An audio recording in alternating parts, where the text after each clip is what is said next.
Okay, so you may be able to hear some football hooligans shouting in the background. I won't say anything more on that subject. They're enjoying a match anyway. So, having got rid of my Anytone D878 UV2 Super, etc, etc, etc, about a year ago, I was feeling a bit, feeling I was missing out on DMR. Started getting slightly involved with meeting up with local radio club members on a hill on a Saturday morning and taking along a £25 bar thing. I thought I can do better. So I wanted a better FM receiver for starters, transceiver. But additionally, I wanted to have a dabble with DMR again. I'm spoiled where I am that there are about half a dozen DMR repeaters that are receivable. And quite a few, that's just DMR. The FM, there's quite a few more depending where you happen to be at the time. But I thought I can go up some hills with the amateur radio club, do a bit of exploring, and see if how far I can get out there. And I wanted the audio quality on the bow thing slightly annoys me. Obviously, I'm getting on a bit. My hearing's going. Nothing worse than having intermodulation, distortion, and wispy, horrible FM audio. And I always found DMR a bit of a mixed bag, but very usable. So I thought I'd invest in one of these. And as you can see at the moment, when I bought it, it was £84.95. I don't know how many more of these there are left because they appear to have been around for about 5 years. And when I initially unboxed it and set it all up, I found it was a little bit trickier to use than I expected. Now, the Anytone D878 is not easy to use, and the TYT, or TYT as it used to be called, and it's also the Retevis RT3S and the MD UV380, which is the same thing but IP protected. So you can take it in the bath with you. Don't recommend it, but you can do. So I thought I'd invest in one of these, and when I started trying to program the menus, I found out perhaps one of the reasons why it isn't popular. And after a day of frustration and making a couple of contacts on it, but nothing serious, I thought this is going to be a pig to use. And I just happened to mention one of my local guys was working on one of the local repeaters, and I could see him talking on Facebook and I could hear him on DMR. So I just dropped him a message and said, I should be able to talk to you on here soon, I've got a TYT. He said, I hope you're going to do the Open GD77 update. Now, I did know about this, but initially I put it to one side. But indeed, there is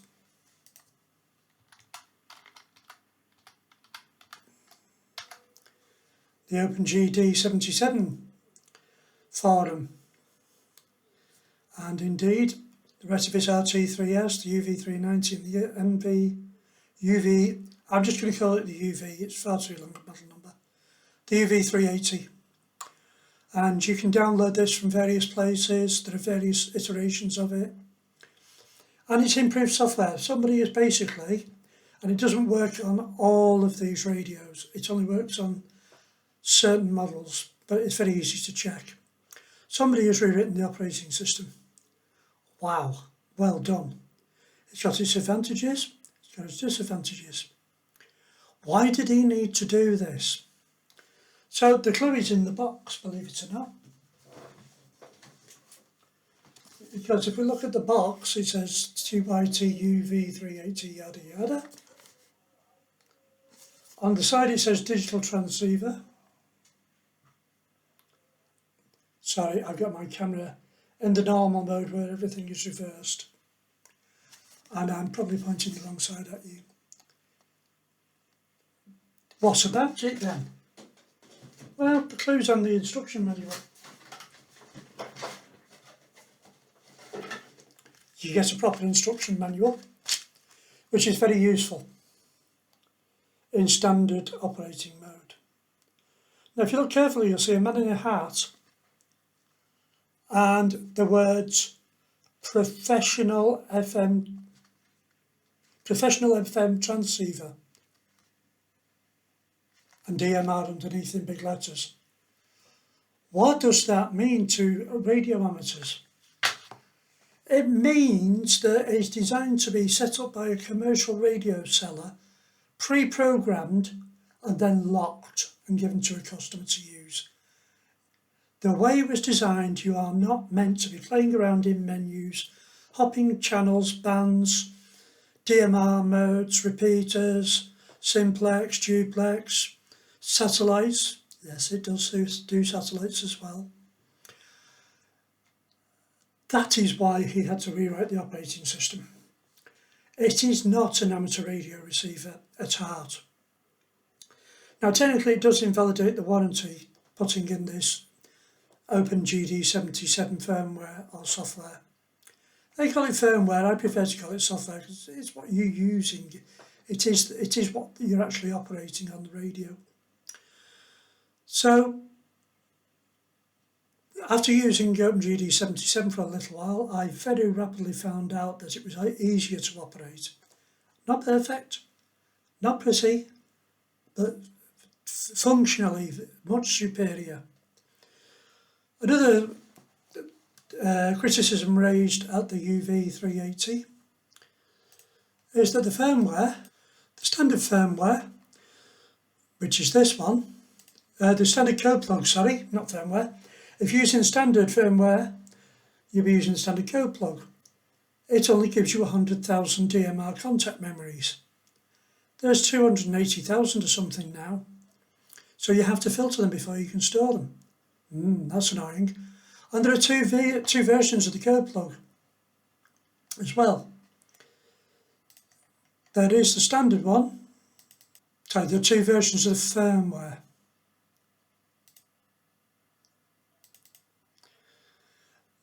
You've got the CSV version and the REC version. And mine came with the REC version. This gives you a facility to record DMR radio transmissions and receptions. Very useful. But that takes up the memory that can be used by the DMR contact list. So you can have one or the other, but not both. Same with this version, which is mine came with version 19. So mine came with version 1920. So it came with 1920 REC. So I could record transmissions but not start DMR contacts. So I did indeed try converting it to CSV. That does increase the storage, but not enough. So when we go into the MD77 version, lo and behold, this has got the CSV version. I didn't bother downloading the REC version. This will now store all the DMR contacts, no problem at all. Now, installing this firmware is tricky, and I'm not going to show you how to install it. I will link to somebody's perfectly good video who explains it. It's lengthy, it's complex, it requires a little patience, and you have to first download and then upload 2 pieces of firmware. And just to briefly explain, that one is the backup of my radio. This one is the installer. This one is the OpenMD software. And this one is not, don't click on it, is a DMR decoder. It uploads a new DMR decoder, vocoder to be technically correct. I'm not going to show you how to do it. The guy explains it perfectly well in his video, and it is covered on the forum, the OpenGD77 forum. What I'll do is, I've seen a couple of other people have little glances at the radio's functionality, but I'll take you through it and I'll show you what I'm using. So I'm going to pause it there. I'm going to change my configuration, and I might put the other camera on actually, it'll be easier than transposing 2 videos. So I'll put the other camera on and we'll have a look at the radio and the code plug software. A few moments later.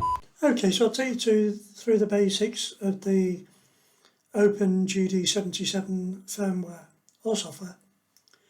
It's really nice. It provides a lot of functionality that the original software didn't. A heck of a lot, and I'll be lucky if I can remember it all. I need to write some of these functions down. But basically the menu button remains the same. This gets us into the main menu where we can look at the channel details, and you can only look at them, you can't change anything there. And that's fine. Sorry about it rattling around in its holder, but what do you do with handhelds when you want to look at them in a camera?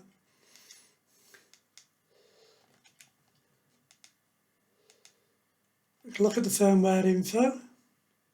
So there we go. Written by Roger and Daniel, all those people. Fantastic job, guys. Congratulations for that.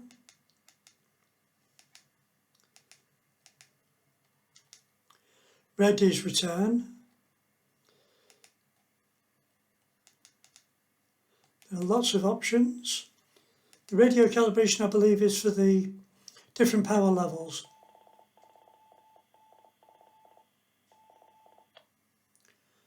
Your most code people know that was GB3NF.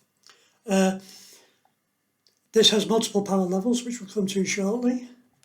Multiple languages, inevitably, none of which I speak. Sound options, whoops. I hate these beeps, I've got them all turned off. Nothing worse than somebody talking every time you press a button. So you can change all those settings. There's the footballers again. Display options. I've done it again, haven't I? You can set the brightness and contrast, etc. You can also have it inverted or not. There it is. Was it inverted? Up, up. You can have. That's how it comes as standard. Sorry, don't like that. Too bright. It's the same when you're using programs at work. I like mine to be dark. If I'm going to stare at a screen for 8 hours a day, I don't want it to be bright.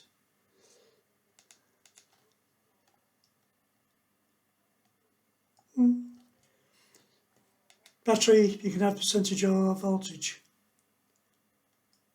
There's different ways of getting into that. That's useful. Time zone, got mine set to UTC. Brightness, very versatile. Set it to whatever you want. Squelch, manual buttons.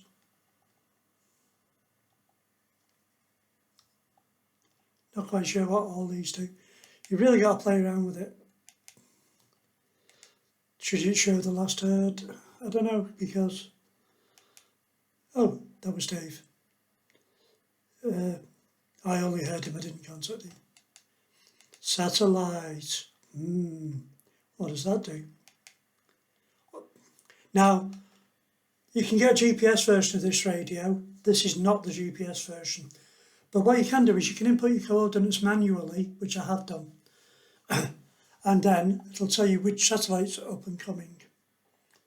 I don't think that one's due for half an hour, but nevertheless, that's where it's going to come in. That's when it's going to come in.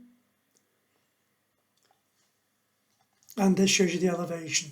There is no elevation because it's under the horizon. Now we can do this. This will tell us the next passes. Sorry. Next passes. Come on. It's so complicated, this menu. There we go. So those are all the passes of that satellite for the next 7.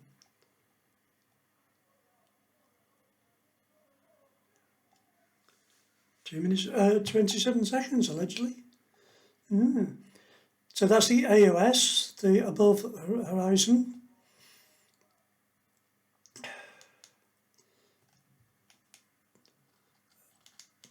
It's quite interesting because you press different buttons. Mainly these buttons on the right hand side, and they do all sorts of things. That does squelch, we know that. But it will put an orbit there eventually. Or maybe we need to pick a satellite that's further away. There you go. So that's the potential orbit. It's got an hour to go. And the maximum elevation is 25 degrees, which for my location, if it's on the wrong side of the house, that's not enough.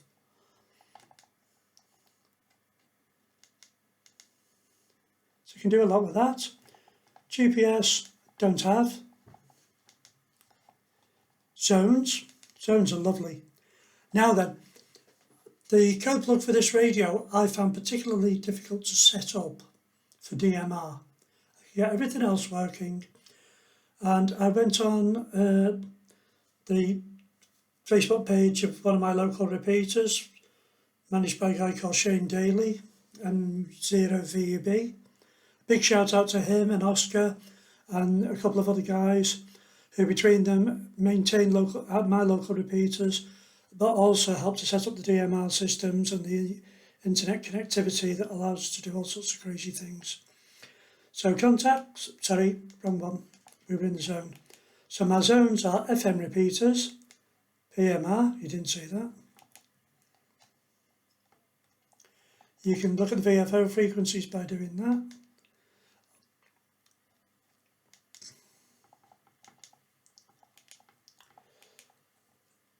All channels, hotspot, haven't got a hotspot set up, DMR repeaters, and we can shift talk groups with these buttons. So I can connect in on this one, it needs to be on time slot 2. Now, rather than duplicating every channel in your memories and having it for TS1, TS2, all you've got to do is flick that, not that one. I can't see. Oh, that one. TS2.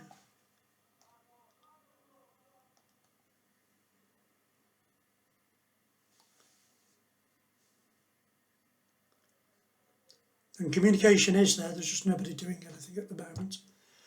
Luckily, this guy's put up a web page where we can monitor the dashboard and see who's checking in and out. Just do...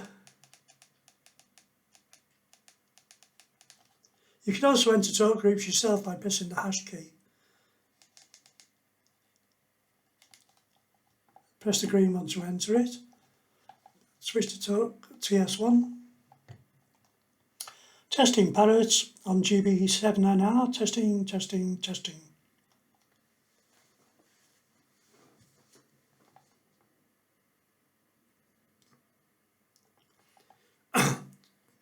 So it works on TS2. Testing parrots on GB7NR. Testing, testing, testing.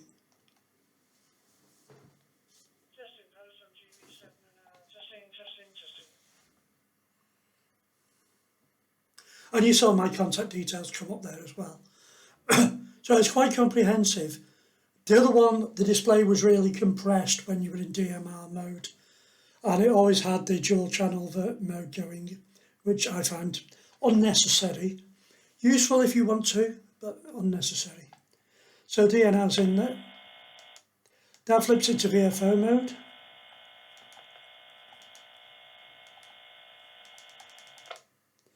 So there we go.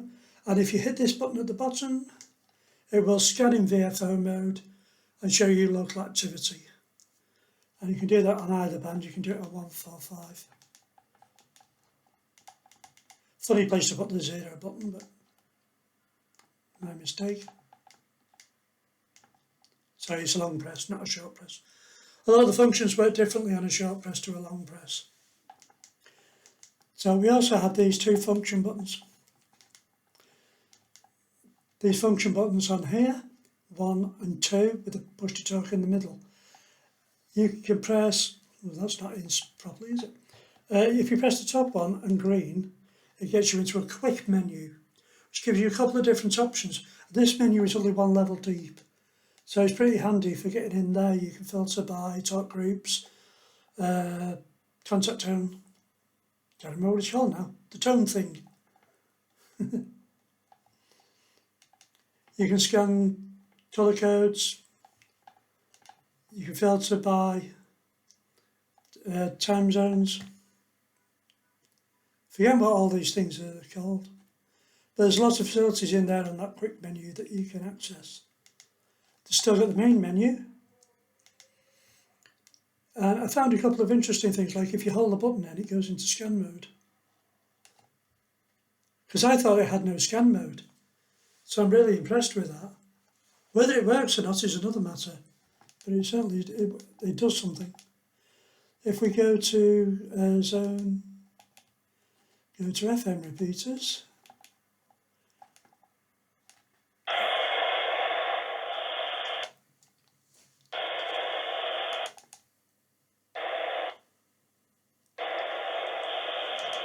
Okay. There's a lot of noise on the same frequency as GB3IM. So you can do an awful lot with this. And it's more amateur radio friendly with the OpenMD77 firmware or software. I love it. It's a nice little radio. Still getting used to its foibles, but it's a lot easier than it was with the built-in firmware. It's thunder and lightning today, so I'm not going up to the local amateur radio place. It'll be wet. It's surrounded by fields. It's on top of a hill in Derbyshire. It's very exposed. Not the place to get caught on a motorbike with a radio when it's thunder and lightning. So that's the basics of all that.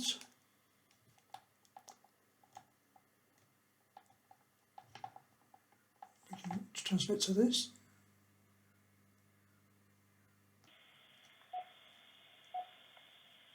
It only ever seems to give you weather forecast, this one.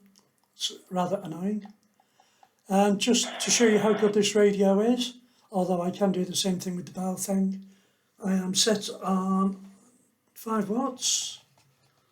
I think it's this. No. There we go. So the down key,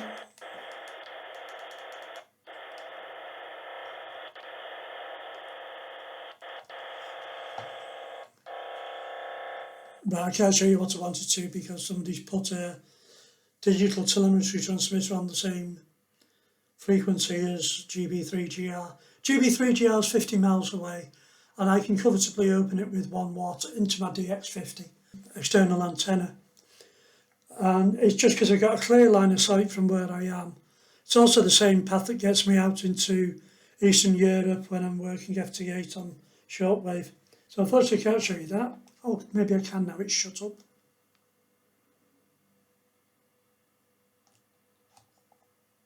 No, not going to do it now. Don't think I'll get into Lincoln. Not today. So again, because of my location, a few of these I can't get into.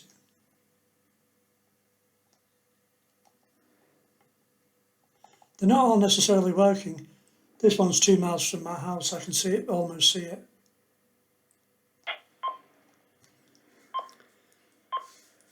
That's TC, it's 3 counties. It's Derbyshire, Nottinghamshire, and I don't know what the other one is, to be honest. Possibly Yorkshire.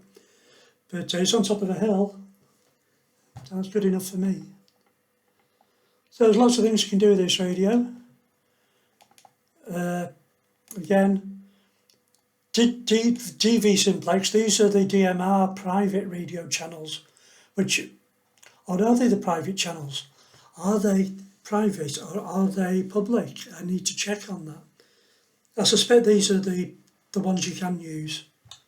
But I know DMR has to be licensed. Well, it's not DMR.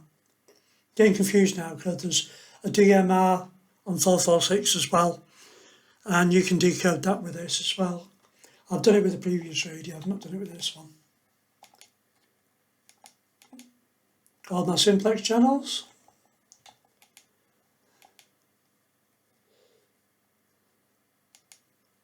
And that is basically it. It's a sweet little radio to use. Contacts rarely mean talk groups.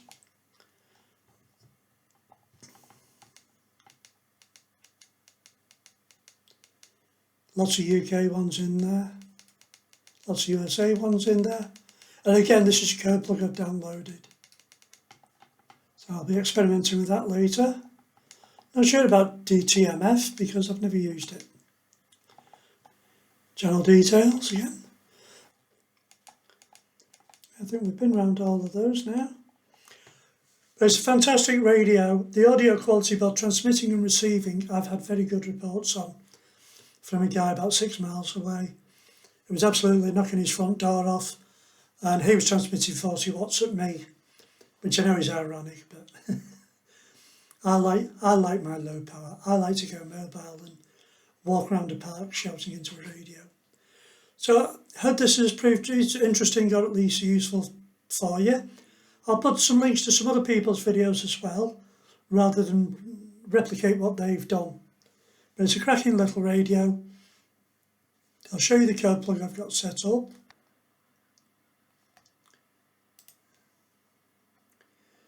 So I set up a couple of my own code plugs, and then I downloaded this one from GB7NR's website, Facebook page. I've got my VFO frequencies on the calling channels. 145,400. That one's wrong. I did reset it. And there's all my...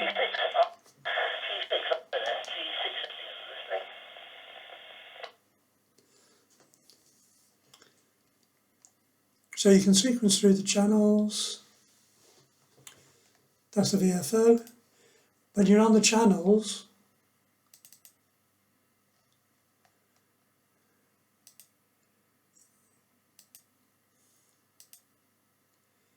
you can sequence through them using these. You can add new ones, you can delete them. You can set up master contact groups if you want.